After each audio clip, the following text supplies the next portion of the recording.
Now, we are eager to hear from our esteemed chief guest, Honorable Pratibha Mahato ma'am, DFO, Kamsapati South Division, who has vast experience in environmental conservation.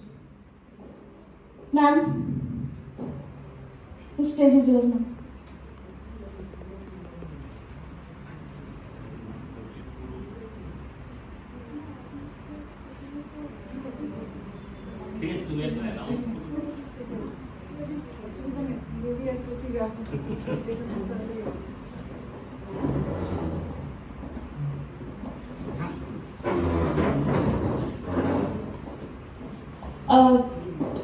I'm very sorry, everyone. We had a very, what should I say, a very miscommunication, I think. And I have wrongly pronounced the name as Pratibha Mahato, but ma'am's name is Purabi Mahato. Ma'am, I'm so sorry for that. Please, ma'am.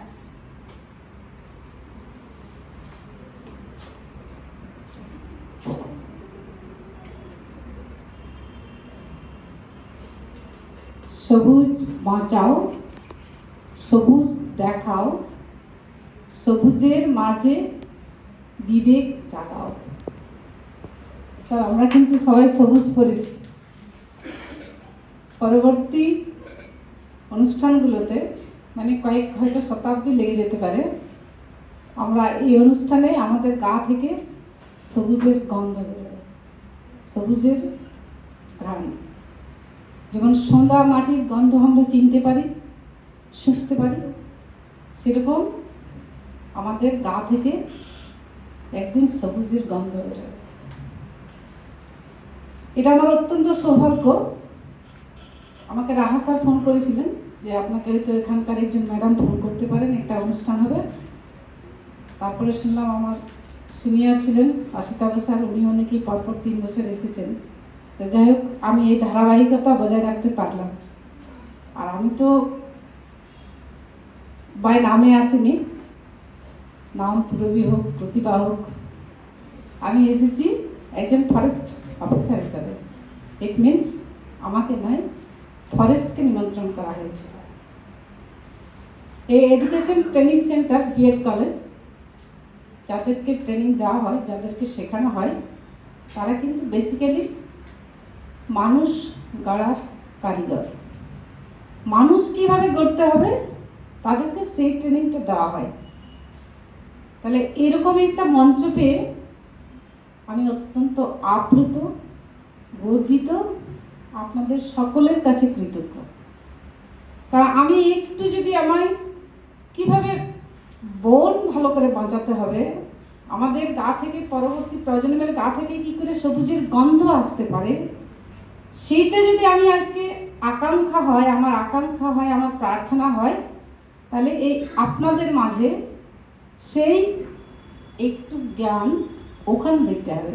কারণ মানুষ গড়ার কারিগর যারা, তারা যদি কিভাবে সবুজের গন্ধ আসে এটা যদি শিখতে পারেন, এটা যদি বলতে পারেন, এটা যদি ছড়িয়ে দিতে পারেন, তাহলে সবুজের গন্ধ আসবেই আসবে।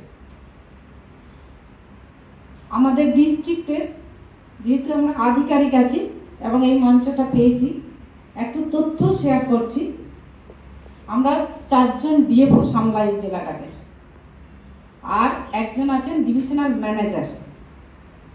শুধু কৃষ্টি করলেই তো আমাদের চলে না, সবুজের সৃষ্টি, সবুজের কৃষ্টি, পেটের জন্য কিছু চাই। তিনি হচ্ছেন ডিভিশনাল ম্যানেজার, মানে উনি আমাদের ফরেস্টের ব্যবসাটা দেখেন, বণিক সম্প্রদায়।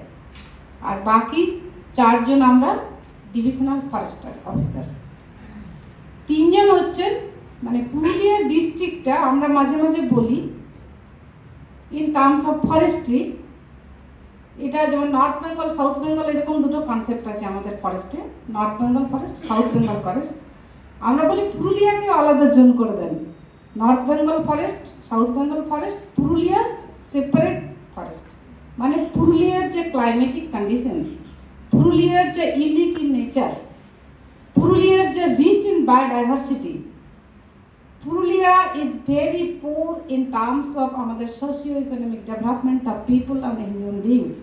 but it is very rich in biodiversity because range. এখানে ক্লাইমেটিক যে রেঞ্জ আছে, যেমন temperature 0 to 50 degree Celsius, rainfall 10 centimetre to 500 centimetre. এই যে রেঞ্জটা, তার মানে যে 0 ডিগ্রিতে থাকতে যে লাইফটা পছন্দ করে, যে প্রাণ, যে মানুষ, যে গাছ, যে জীবজন্তু, যারা রাজস্থান প্রিফার করে তারা পুরুলিয়া প্রিফার করে, আবার যারা হিমালয় পছন্দ করে তারাও পুরুলিয়া প্রিফার করে। জঙ্গল, পাহাড়, ডুংরিতে ঘেরা, মরুভূমি। একসময় বলা হতো অযোধ্যা মিনিয়েচার অফ ইন্ডিয়া। এরই হাও আমাদের অজ্ঞতা হোক, যাই হোক, কিছুটা হলেও ড্যামেজ রয়েছে, আমরা রিকভারির চেষ্টা করছি। সারা ভারতবর্ষে যা পাওয়া যেত অযোধ্যাতে তাই পাওয়া যেত, ফরেস্ট্রি, গাছও, প্রাণীও। আমরা 3 জন ডিএফও ম্যানেজ করছি ফরেস্ট ল্যান্ড। নন ফরেস্টে আমরা খুব বেশি হস্তক্ষেপ করি না, মানে গাছ লাগানোর। কিন্তু একজন এখানে, সেই জন্য এই যে এত ক্লাইমেটিক রেঞ্জ, বাট এখানে ফরেস্ট ল্যান্ডটা কিন্তু কমপ্লিট না, যে টানা জঙ্গল 5 কিলোমিটার 10 কিলোমিটার টানা জঙ্গল যাচ্ছি, এরকম ফরেস্ট আছে পুরুলিয়াতে? ছিল কিছু কিছু রাকাব টাকাব, কিন্তু সেগুলোতেও যখন আমরা লিগালটা দেখবো তখন কিন্তু আমরা কন্টিনিউ ফরেস্ট পাবো না, মাঝে পাবলিকের আছে জঙ্গল, বাট ওটা পাবলিক ওনারশিপ, হচ্ছে পাবলিক, রায়তি মালিকানা। তাই টানা ফরেস্টটা আমাদের নেই, ছেঁড়া ছেঁড়া ফরেস্ট, 35 কিলোমিটার পরে একটা ফরেস্ট। এই ছেঁড়া ছেঁড়া ফরেস্টকে ম্যানেজ করা ভেরি টাফ। কন্টিনিউ হলে আমি 2টা অফিসার পাঠিয়ে দিলাম, 3টা স্টাফ পাঠিয়ে দিলাম, ওরা প্রয়োজনে ওরা তালাও দিয়ে দিতে পারে, ওই জঙ্গলের চারিদিকে চেন দিয়ে তালা দিয়ে দিল। নেচার অফ ফরেস্ট স্ক্যাটার হওয়ার জন্য এটা ম্যানেজ করা অনেকটা টাফ। আবার এখানে সমতল ল্যান্ড নয়, উঁচু নিচু মালভূমি, সেটাও টাফ। যাই হোক, আমরা 3 জন আধিকারিক, পুরুলিয়া ডিভিশনের ডিএফও, উনি ছালদা, আরসা ও পোস্টটা সামলাচ্ছেন জয়পুর। আমার হচ্ছে মানবাজার 1, 2, বান্দোয়ান, বড়াবাজার, আর কংসাবতী নর্থ 10টা ব্লক। আর ওনার ফরেস্ট ল্যান্ড অনেক কম। মানে কংসাবতী নর্থ সাউথ এরা বলতে গেলে যমজের মতন, একই বিল্ডিংয়ের তলায় তাদের অফিস, একই বিল্ডিংয়ের উপরে তাদের কোয়ার্টার। এরা একসময় সয়েল, পুরুলিয়ার সয়েলটাকে ম্যানেজ করতো, যে কোথায় বাঁধ পুকুর এসব করতে হবে সেগুলো, কিন্তু এখন টেরিটরিও সামলাচ্ছেন। আর পুরুলিয়া ডিভিশন, কংসাবতী নর্থের জুরিডিকশন অনেক, 10টা ব্লক, কুড়া, পুঁচা, কাশীপুর, রঘুনাথপুর, সব কটাই দিকটা। তাহলে এই তথ্যটা আপনাদেরকে দিচ্ছি কারণ কি, আপনারা এই যে সবুজের গন্ধ, সবুজ সবুজ সবুজ মন, সবুজ রং, আপনারা হয়তো দূরে চারা চায়, কোনো একটা কেউ গাছ কেটে নিচ্ছে,